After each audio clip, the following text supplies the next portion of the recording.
Hello student, कैसे हैं आप लोग। BSc third year enzyme and को एंजाइम का तीसरा लेक्चर। बच्चों ने बहुत ज़्यादा मेंटली प्रेशर बना दिया फ़ोन कर करके, सर प्लीज़। तो आज मैं 2 वीडियो बना रहा हूँ। दूसरा वीडियो है बेटा एकदम समय न मिलने के कारण, हालांकि मैं कंटिन्यू करूँगा और ख़त्म भी होगा, आप लोग घबराइए मत। बायोलॉजिकल मेम्ब्रेन भी समाप्त हुआ, ये भी समाप्त हो जाएगा। पूरा सिलेबस यूट्यूब पे समाप्त में कर दूँगा, ठीक है। और ध्यान देते हैं। लेक्चर 1-2 में हमने इंट्रोडक्शन बताया, क्लासिफिकेशन बताया, किस आधार पे क्लासिफाई किया गया, ये सब मैंने बताया। आज हम लोग तीसरा लेक्चर जो देख रहे हैं एंजाइम और के एंजाइम का, वह है chemical nature of enzyme. Chemical nature of enzyme most important, very important for DDU examination. क्यों? क्योंकि इसमें से छोटे क्वेश्चंस बहुत आते हैं। 1 मिनट में मिटाने का कपड़ा ले लूँ। छोटे क्वेश्चंस बहुत आते हैं, ठीक है, 1-1 नंबर के, तो बहुत अच्छा टॉपिक है। आओ देखते हैं बेटा, ठीक है। एंजाइम का जो नेचर होता है, ध्यान देना, ब्रह्मांड में जितने भी एंजाइम होते हैं, ऑल एंजाइम आर प्रोटीन, ठीक है। ऑल एंजाइम प्रोटीन होता है, केवल एक एंजाइम प्रोटीन नहीं होता है, उसका नाम है राइबोजाइम। क्या नाम है? Ribozyme, RIBOZYME। यही एक ऐसा एंजाइम है जो प्रोटीन का नहीं बना होता है, ठीक है। लेकिन उसको छोड़कर ब्रह्मांड में जितने भी एंजाइम हैं वह किसके बने होते हैं? प्रोटीन के बने होते हैं, ठीक है। अब जब यहाँ बेटा प्रोटीन की बात आ गई तो आप लोग बायोमॉलिक्यूल्स इंटरमीडिएट में या बीएससी सेकेंड ईयर के ऑर्गेनिक में पढ़े होंगे। प्रोटीन होता क्या है? Protein is a chain of polypeptide. बोलो, पॉलीपेप्टाइड ही होता है ना यार, जैसे RCNH2HRCOOH, यह अमीनो एसिड हो गया। फिर प्लस COOHCEHRNH2, यह दूसरे अमीनो एसिड। ऐसे कई अमीनो एसिड जुड़ते हैं। फिर यहाँ से क्या निकल जाता है? H2O। इधर भी क्या निकल जाएगा? H2O। इधर भी क्या निकल जाएगा? H2O। बोलो, तो यहाँ पर C double bond O CH R NH, C double bond O, ये होगा ना, CH R, यहाँ पे NH, इधर भी बॉन्ड बनेगा। इसी को क्या बोलते हैं? Peptide bond. क्या बोलते हैं?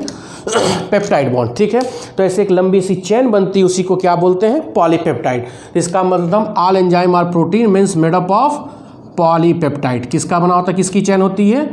पॉलीपेप्टाइड की चेन होती है, ठीक है। अब ध्यान दो, तो जब यह प्रोटीन का बना है तो एंजाइम का नेचर क्या हो गया? प्रोटीन नेचर हो गया, क्योंकि किसका बना है? यह प्रोटीन का बना है, ठीक है।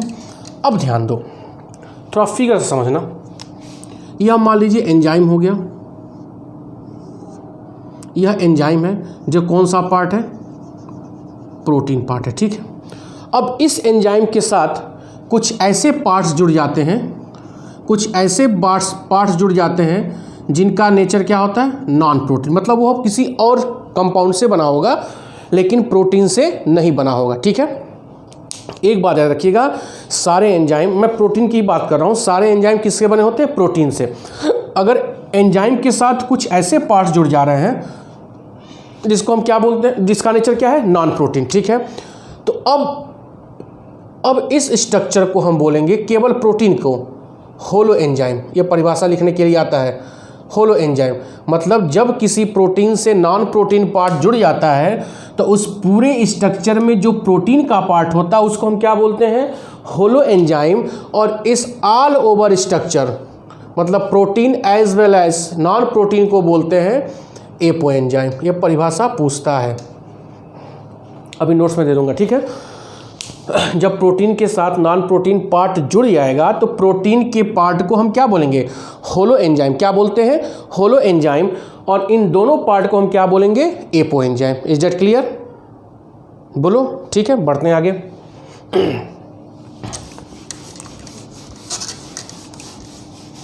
अब ध्यान दो, अब नॉन प्रोटीन पार्ट कौन कौन से होते हैं? नॉन प्रोटीन पार्ट, ठीक है। नॉन प्रोटीन पार्ट 3 होते हैं। ठीक है। प्रोस्थेटिक ग्रुप, ये सब लिखने के लिए आता है बेटा एग्जाम में। प्रोस्थेटिक ग्रुप, को एंजाइम और मेटल आयन, ठीक है। मेटल आयन मतलब प्रोटीन के साथ जो नॉन प्रोटीन पार्ट होता है वह 3 टाइप्स के हो सकते हैं। कौन कौन से? प्रोस्थेटिक ग्रुप, को एंजाइम और मेटल आयन, ठीक है। जो नॉन प्रोटीन पार्ट जुड़ता है ना, वो करता क्या है, वो एंजाइम की एक्टिविटी को बढ़ा देता है कि तुम और ज़्यादा रिएक्शन को क्या करो, फास्ट करो, ठीक है, यही काम होता है। तो प्रोस्थेटिक ग्रुप क्या होता है, यह ऑर्गेनिक मॉलिक्यूल होता है, ठीक है, ऑर्गेनिक मॉलिक्यूल्स, ठीक है। को एंजाइम भी क्या होता है, ऑर्गेनिक मॉलिक्यूल्स। मतलब जब प्रोटीन से कोई ऑर्गेनिक मॉलिक्यूल्स टाइटली मतलब खूब टाइटली उसके साथ क्या हो, जैसे मान लो ये प्रोटीन है, ये नॉन प्रोटीन पार्ट है, ऑर्गेनिक मॉलिक्यूल इसके साथ खूब टाइटली अटैच हो गया, मतलब इसको फिर इसमें से अलग नहीं कर पाएंगे, तो इस छोटे से ऑर्गेनिक मॉलिक्यूल क्या बोलेंगे, प्रोस्थेटिक ग्रुप। क्या बोलेंगे, प्रोस्थेटिक ग्रुप, ठीक है। एग्जांपल है FAD है, बहुत से एग्जांपल है, ठीक है। कहने का मतलब है जो यह प्रोटीन पार्ट है इसके साथ ऑर्गेनिक मॉलिक्यूल जुड़ जाए, ऑर्गेनिक मॉलिक्यूल टाइटली यहाँ पे खूब टाइट मतलब स्ट्रॉन्ग बॉन्ड बन जाए, उस फिर इसमें से अलग ना हो पाए, तो इस ग्रुप को हम क्या बोलेंगे, प्रोस्थेटिक ग्रुप, ठीक है। और जब प्रोटीन पार्ट से ऐसा ऑर्गेनिक मॉलिक्यूल जुड़ जाए जो उससे लूजली बाउंड हो, लूजली बाउंड मतलब आसानी से क्या हो जाए, निकल जाए, तो उसको हम क्या बोलेंगे, को एंजाइम। क्या बोलेंगे, को एंजाइम, ठीक है। तो प्रोस्थेटिक और को एंजाइम का नेचर ऑर्गेनिक ही होता है, बस नेचर ऑफ बॉन्डिंग का डिफरेंट होता है। अगर यह टाइटली एंजाइम से अटैच हो जाएगा तो उसी को प्रोस्थेटिक ग्रुप बोलेंगे। वो कंडीशन है, डिपेंड करता है किस प्रकार के रिएक्शन को एक्टिवेट कर रहा है, ठीक है। और अगर वह लूजली बाउंड होगा तो उसको हम क्या बोलेंगे, को एंजाइम, ठीक है। और जितने ट्रांजिशन मेटल हैं, ट्रांजिशन मेटल आयन, अगर प्रोटीन से ट्रांजिशन मेटल आयन जुड़ जाते हैं तो वह मेटल आयन हो जाता है। कहने का क्या मतलब है, यह सब एंजाइम के एक्टिवेटर्स होते हैं, उनके क्रिया करने की क्षमता क्या करते हैं, बढ़ा देते हैं, ठीक है। तो holo enzyme, Oppo enzyme, prosthetic group, को एंजाइम और मेटल आयन, ठीक है। क्लियर हुआ। इसमें से 1 नंबर का क्वेश्चन पक्का विथ एग्जांपल नोट्स आपको मिल जाएगा। अब देखो,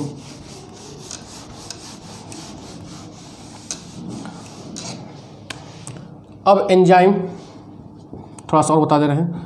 एंजाइम हमारे सेल के अंदर होता है, ठीक है। सेल के अंदर इसका क्या होता है, सिंथेसिस होता है। सेल के अंदर सिंथेसिस होता है, मतलब एंजाइम सेल के अंदर ही बनता है, लेकिन एंजाइम का काम करने का जो तरीका होता है वह सेल के बाहर भी काम कर सकता है और सेल के अंदर भी काम कर सकता है, डिपेंड करता है कौन सा एंजाइम है। लेकिन उस जैसे मान लो यह सेल है, ये पूरी हमारी बॉडी है, यहाँ पर ये एंजाइम बन गया है।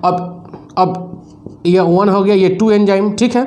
यह एंजाइम 1 सेल के अंदर तो बन रहा है, लेकिन इसका फंक्शन कहाँ है, सेल के बाहर है। और एंजाइम 2 का फंक्शन क्या है, सेल के अंदर है, ठीक है। तो फंक्शन उसके साइट ऑफ फंक्शन, मतलब वो कहाँ पे फंक्शन करेगा, इस आधार पर एंजाइम 2 प्रकार के होते हैं। एक होता है एक्सो एंजाइम, क्या होता है, एक्सो एंजाइम, और एक होता है एंडो एंजाइम। बात समझ में आ रहा है। एक होता है एक्सो एंजाइम और एक क्या होता है, एंडो एंजाइम। तो एक्सो एंजाइम वह एंजाइम होता है जो सेल के अंदर बनता है, लेकिन उसका साइट जो होता है, काम करने का जो क्षेत्र होता है वह सेल के बाहर होता है, उसको हम क्या बोलते हैं, एक्सो एंजाइम। क्लियर हो रहा है।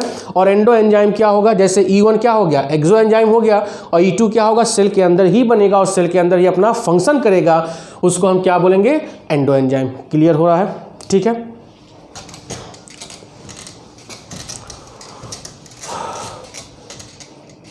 अब देखो एंजाइम्स, एक ये भी टर्म आता है एंजाइम्स, ठीक है। आप लोग आजकल खूब सुन रहे होंगे एंटीबॉडीज़।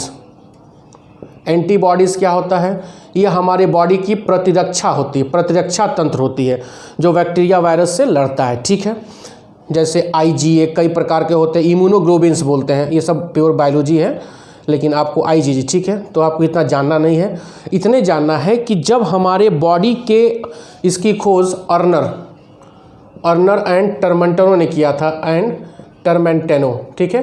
अर्नर एंड टर्मेंटेनो में लिख के दिया हूँ। तो जब हमारे बॉडी की एंटीज बॉडी जो प्रतिरक्षा तंत्र होती हैं, जो लड़ती हैं, अगर वही एंजाइम की तरह काम करने लगेंगी, उसको हम क्या बोलेंगे, एंजाइम्स। क्लियर हो रहा है। एंजाइम क्या होता है? जब हमारी बॉडी की एंटीबॉडीज ही क्या करें, एंजाइम ही की तरह काम करने लगे, उसको हम क्या बोलेंगे? एंटीबॉडीज। ठीक है बेटा, तो यह केमिकल नेचर ऑफ एंजाइम हो गया। फिर अगले टर्न पे वीडियो निश्चिंत रहे, घबराइए मत, आप लोग का मैं इसमें कंप्लीट करता रहूँगा, ठीक है, विद नोट्स, ठीक है, परेशान आप ना हो, ठीक है ना। बहुत बहुत धन्यवाद, थैंक यू।